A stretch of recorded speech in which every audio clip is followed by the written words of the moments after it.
Si Kristo nga gilansang sa krus. Ato nakita na si Kristo mo ang sumbad sa natanan natong mga problema. Ang kamatayon ni Kristo dito sa krus mo ay nagasumbad sa ipangayo ang pagkamatayon diha sa kasiguran. Salamat kanya siya sa kalikayan o ganyan niya sa atong sulod karon may sulod. O nakasulod si Kristo ingon natong kinabuhi. Pinaagi sa iyang kamatayon o pagkamataw. Usa si Apostol Pablo nakapagmatod siya na I am crucified with Christ and it is no longer I who live, but it is Christ who lives in me.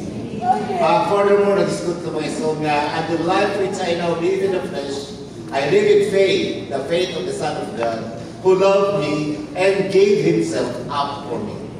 Mga isong atong takinig, masinati, diya sa siya itong kinabuhi. Adaw-adaw na itong mapagkinabuhi atong masinati ang kamatayon ni Kristo, mga isong. Kaya diha sa makapamatigayon sa Diyos, si Kristo mao ang sentro, mga isong. Kung walay dain nga makahimo sa tanang mabuta, busa nag-diskutiya na ang kruso sa may sentro sa mga buhat diha sa pamatigayon sa Diyos, mga isong.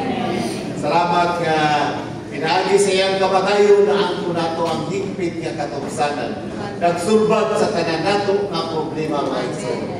Busa bisan unsa diay kadako sa problema sa tao.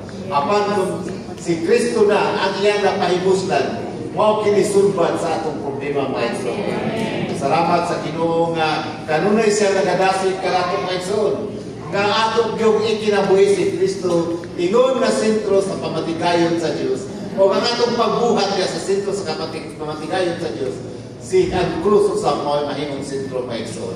So, dili sa atong pagalingon, dili sa atong opinion, o dili sa atong kakayaan, mga isong.